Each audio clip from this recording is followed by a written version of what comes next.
All right, y'all, what's going on? Goofy Rexy here. Hope everybody's doing well. So I know a lot of us are going to be embarking on this journey to get Morgan Le Fay, or get as many stars on Morgan Le Fay as we possibly can. The Scourge event is going to be starting tonight, and I wanted to make the team build guide for the Darkhold team here. As some of you guys knew already, that I've had an opportunity, a lot of us have actually, the envoys, either CCs have had an opportunity here to test out the Darkhold team on the playtest server. Kind of got a good feel for them, what T4s are the best one, what ISO 8s, the most important characters on the team here. So we're going to be going through that here today to help you to make a decision as to how you want to build your Darkhold team.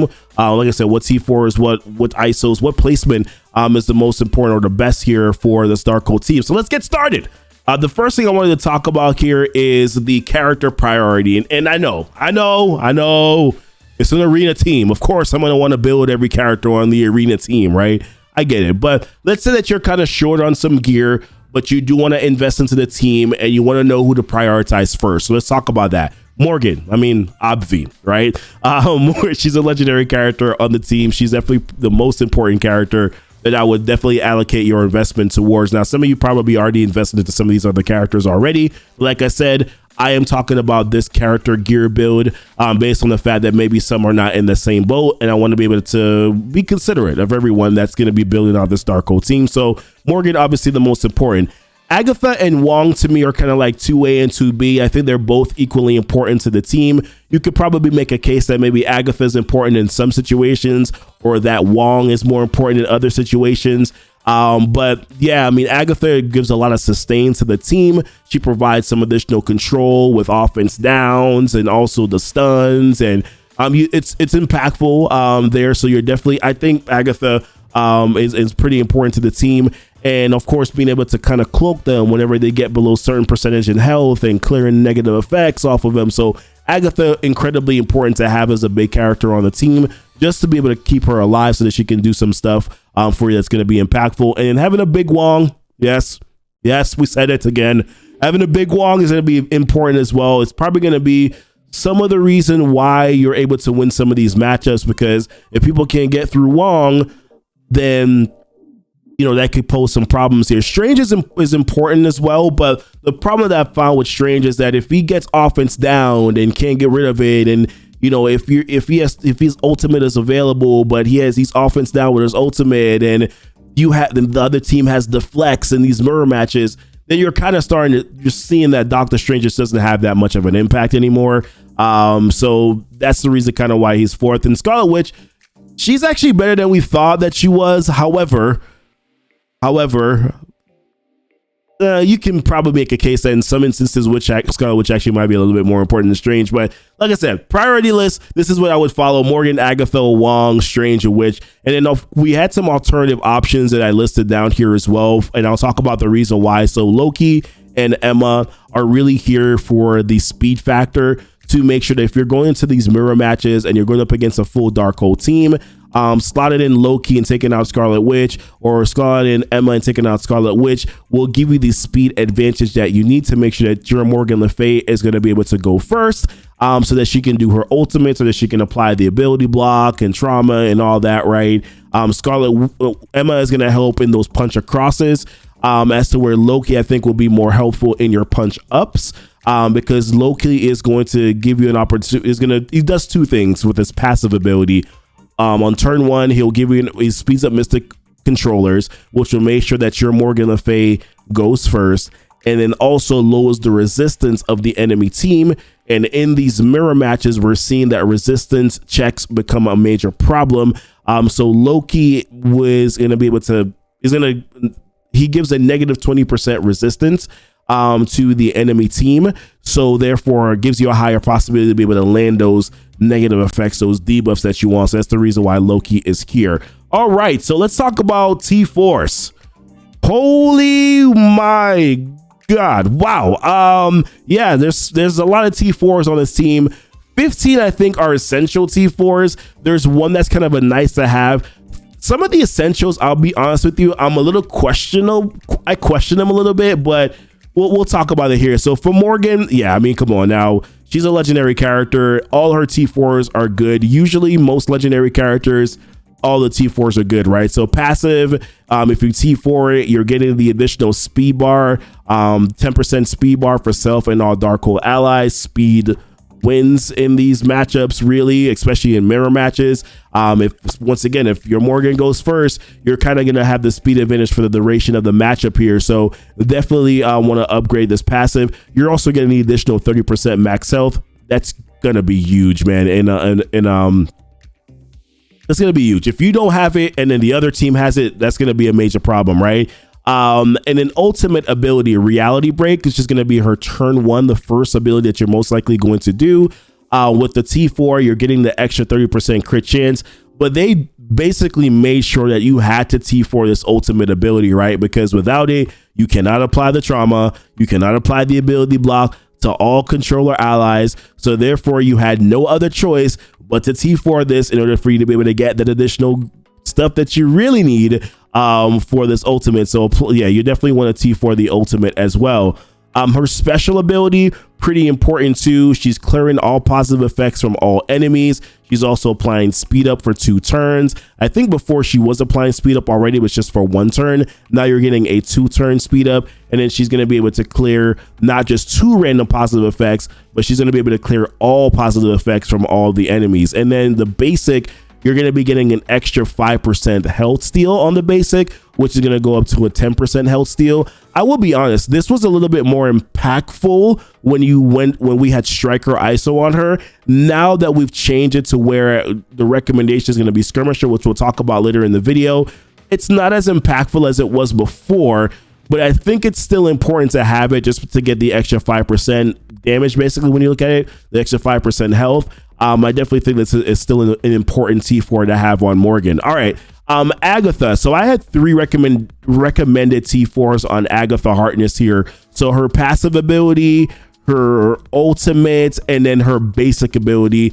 Although her ultimate, I will be honest with you, I'm a little on the fence about right now, but her passive ability, she's given a 25% drain. She's getting a 25% drain, and then she's also given Darkhold allies a 25% drain. It's kind of one of those things again where you don't want to not have it if the enemy team has it. Like, you want that extra 25% drain to give them additional ability here to gain back some health. That's pretty important. Ultimate ability. The reason why I'm on the fence about this one.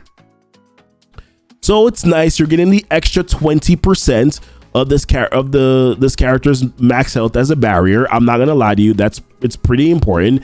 However, the applying the stun to the highest damage Hero Mystic Blaster and Hero Mystic controller enemies, I just don't know how often you're gonna be going up against a Cersei and a Silver Surfer. Now, I guess if there's like these Dormammu teams with Icarus and Cersei, then it's probably more important. All right, I digress. Fine. I was just thinking more like Darkhold versus Darkhold a lot. You're probably not going to be seeing Darkhold versus anything a lot, but you're probably going to see the Icarus and Cersei with Dormammu. So, okay, fine. It's an important T4. Let's move on. The special ability, nah. I don't think the special ability is good. Sorry, we went too far in there, but I don't think the special ability is a good one.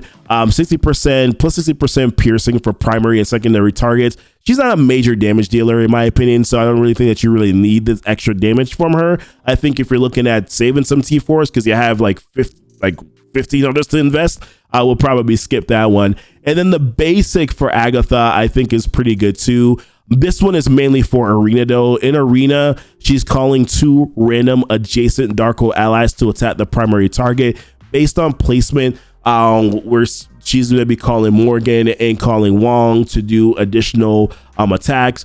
Morgan is going to get that 10% health steal when she's doing that, and then Wong is going to be able to clear a random negative effect off your ally. So therefore you want this one, and even just for more additional damage too, you want this one as well. So definitely recommend that T4 on Agatha. All right, Wong. All right, so I like a couple on Wong. I like his passive ability here. Passive, if you T4 it, you're getting the 2-turn defense up on spawn. to both himself and then also the rest of the Darkhold allies. You are also getting an additional armor, 30% for Darkhold, and then an additional 15% for him. So that means he has really high armor, by the way. So it's important for him. And also being able to get it to the other Darkhold allies is not a bad thing as well. But really, I like the 2-turn defense up more than the armor. That's the reason why I personally would do it. The ultimate ability, it's just in the one-off chance, right? That so this goes from transferring and clearing 2 negative effects from himself to clearing all negative effects from himself, and then distributing that to the primary target. It's I would hate to have like 3 negative effects and then I don't clear those 3 negative effects off Wong, right? And then now he's disrupted, so he actually can't taunt or something like that, right? So like that would that would suck. So in the off chance that you're getting like 1 additional negative effect on him, I want to be able to clear all negative effects. That's the reason why I would definitely T4 the ultimate ability. You're also clearing all negative effect. Yeah, we already read that. You're also getting the 15% health, 15% of this character's max health as a barrier as well. This is only to himself though, but I still like it. So definitely I would do that one. Special ability I found not impactful in these mirror matches. It's nice that he can ignore the defense up, but I don't know. It's a lot of T4s on the team. Save your T4s. I would not probably do this one. I don't think this one is as impactful as we probably would desire it. Now he would get the 25% damage on the primary and bonus attacks, and he does do 2 bonus attacks here. So this would be 2 bonus attacks at 200% damage. But I don't really think that you need the additional damage from Wong. You have it in other areas, so I wouldn't worry about that. Basic, yeah, well, without question, you want this one. So with the basic, you're going from clearing 1 negative effect from the 2 most injured Darkhold allies to clearing 1 negative effect from self and all Darkhold allies.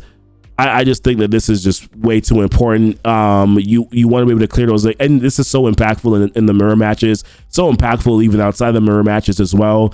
And it also affects the bonus attack. So we're recommended Striker on Wong. If you go Striker on him, then you're clearing 1 negative effect and from himself and all Darkhold allies on those bonus attacks, right? So that includes the Agatha calling random adjacents. That includes his Striker bonus attack whenever he does an ability. So I definitely, yeah, this is really important to put on Wong here. All right, Doctor Strange Heartless. Excuse me here. So for Doctor Strange Heartless, I believe I recommended his passive, his ult, and his special. Those are all pretty good, I would admit. So the passive ability, you're getting the extra 25% crit chance and crit damage for self and the rest of the Darkhold team. The 5% barrier is cool, but really you want it for the extra 25% crit chance and crit damage. This, moving that up to 50%, it's good. It's a good T4. I would definitely do that one. The ultimate, yeah, this is a no-brainer one for me, although it's not as impactful. So here's the thing, right? Like, a lot of the times when he does this, like half the time when he does this ability, he can have offense down. So the extra 60% damage to all enemies, or rather, I should say, the extra 20% additional damage per positive effect and negative effect sometimes doesn't hit as you want it to because the offense down, because maybe they have deflect or maybe they have defense up in these mirror matches. However, if he doesn't have offense down and if he has offense up because you killed their Morgan Le Fay, this sucker slaps. You understand me? This ultimate slaps. So you definitely want to T4 this. I think I shared a video where I tested him out in raids at 7 and 4, right? So if you have higher red stars on Doctor Strange, then you're probably going to be in a better off position. He's an event campaign character, so probably going to be the character that you can get the most stars on for the entirety of the team here. This ultimate can really delete some characters, so I definitely would recommend doing it. Sometimes it won't go the way that you want it to, but when it does, it is stupid good. So I definitely would recommend doing that T4 on that ultimate. And then you have the special ability. Special ability, I want that. Different song. All right, the special, I definitely would do this one too. It's not for the damage. You're doing it for the extra 15% reduction of speed bar to the primary target. I use this. This is probably, I think, his best ability. Yes, I like the ults. I like the damage. Yes, I get it, guys. It's sexy when he does it. It's really cool. Like he hit for like 1 million on Colleen Wing in the video I did. However, damn, I really appreciate this. I use this a lot on Wong to slow him down. So usually I'm going into Morgan Le Fay. I'm trying to disrupt Wong, but I want to slow Wong down so that he doesn't take a turn, primarily doesn't do his ultimate ability. So I'm usually using this special to reduce the speed bar on Wong. So I like that ability a lot. I definitely would T4. And in the basic, the extra 60% piercing to the primary and secondary targets. No, or hard pass. And then Scarlet Witch. Yeah, she actually does have some recommended T4s. I think I went with the special, the basic, and I talked about how the ult is kind of a nice to have. Let's discuss. So passive, like hell to the no. Extra 10% chance to spread a negative effect. Miss me with that one, right? That's where I'm at with the passive ability. Now ultimate, it's a nice to have. So we'll go to the ones that I'm recommending first. So I actually like the special. The reason why I like the special is so it gives an additional, yes, it's 50% healing to herself. It's 100% healing to her max health. But I like it because of the defense up to all allies. I do find that this more comes towards kind of like the closer to the end of the matchup. Scarlet Witch is kind of slow, so she does take a little while to do some of her turns here. So keep that in mind in some of these matchups. But I do think that defense up actually just gives them a little bit more survivability when it actually happens in the matchup, like at the time when it happens in the matchup. So I do think that it's actually an important one. But you can probably convince me to skip this one, to be honest with you. If you're just like, bro, I want to save some T4s here, man, maybe I'll skip it, right? Like this is probably one, maybe we put this back in a nice to have pile. But I do kind of like it for that reason. Her basic, I recommended the basic, but I'm kind of going against this, right? Like in a vacuum, when you're looking at the basic, you're getting, if this character is not at full energy, you're applying offense down, you're applying defense down, and you're applying slow for two turns instead, right? Like in a vacuum, this sounds like cool, but it's like where it happens in the matchup, it doesn't really seem to be that great, right? So this is going to be one of those ones where like maybe you play around with it a little bit, see how impactful it becomes. I just think this based on when she's taking a turn. I think she's the last character that, no, I think so. The speed, it goes, it's Morgan, then it's Agatha, then Strange, then am I mixing that up?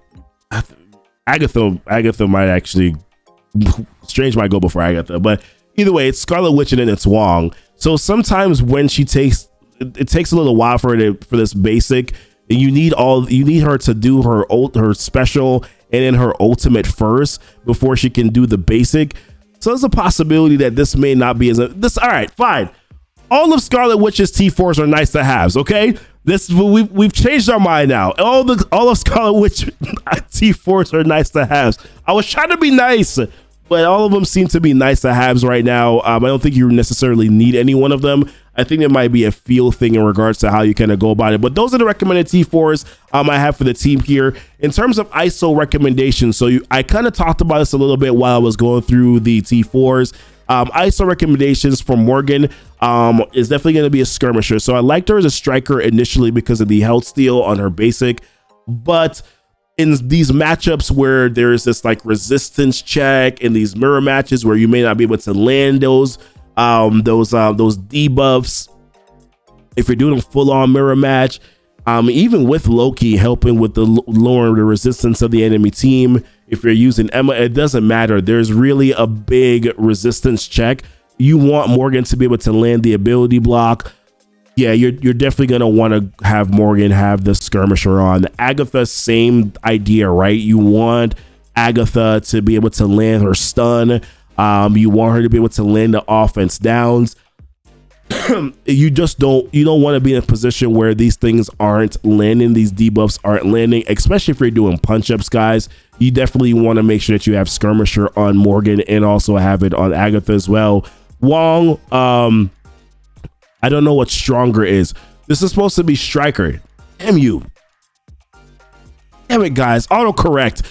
This is supposed to be Striker, so we'll change that. But Wong is supposed to be a Striker. You want Striker on him because whatever he does is, if you T4 the basic, whenever he does a bonus attack, he's clearing one negative effect off all the Darkhold allies. You want Striker there.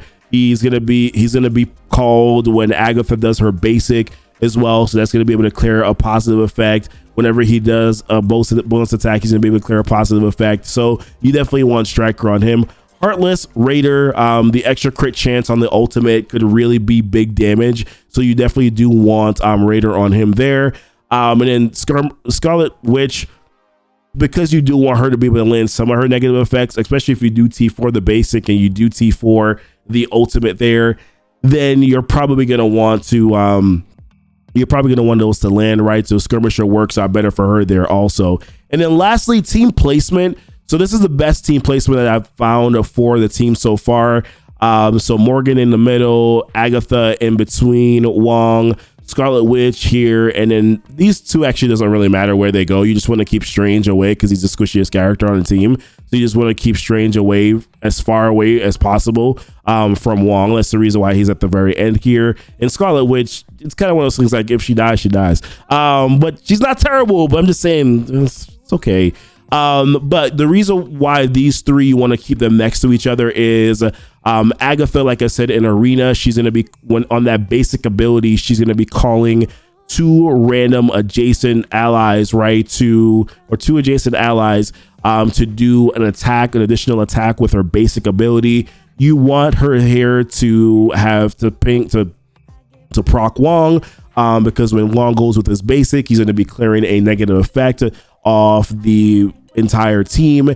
And then Morgan, when she does her basic, she's gonna have that health steal, and then she also has the opportunity as well to copy and clear two positive effects. So you want that also for her to be able to do that as well. So that's the reason why you want to kind of have this placement here where Agatha's kind of taking advantage of what the additional stuff that they do with their basic. Now, somebody did recommend, what about putting Doctor Strange here instead of putting or having her be adjacent to like Doctor Strange and Morgan. The thing about it is that, and even the same can be said too, even with Morgan, is that because he does have the Raider ISO on him, and because that's that resistance check, we find that even though Doctor Strange does have the ability to also copy and clear positive effects with the basic ability, that he's not doing it. And there are a lot of times where there's safeguard. So even more so, it's just not that impactful. At least with Morgan, you're getting the additional health steal on the basic. So with Doctor Strange, it just doesn't really matter. It just doesn't seem to matter in these mirror matches at all. But listen, guys, man, this was a long video, bro. And sis, I don't know. Let me know if you guys have any questions about anything. I've been having some fun with this team here. Tonight, we're going to be doing the Scourge event. We're going to be running through that on Twitch. Catch me live when I do it. I'm probably going to be going live at around 9 p.m. Eastern Standard Time, maybe 8:30 Eastern Standard Time, depending on when the kids go to bed. So we'll see what happens there. But this is my guide build here on the entire Darkhold team. Hopefully you guys found some good, useful information from this. If you have any questions about anything, let me know. You guys know already, man, I'm not opposed to saying, hey, maybe I should have thought about this, right? So let me know if there's something in the comments where you're just like, hey, like, why didn't you think about this? So definitely want to hear that as well. But listen, appreciate you guys watching the video. Don't forget to like and subscribe to the channel if you haven't done so already. Check out the links that are down below. One to my Discord, my Twitch, or like I said, where I stream Marvel Strike Force content on a weekly basis.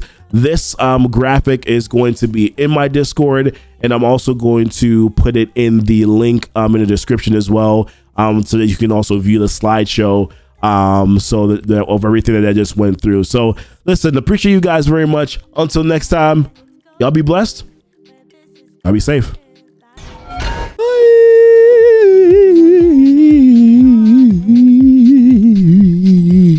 Bye.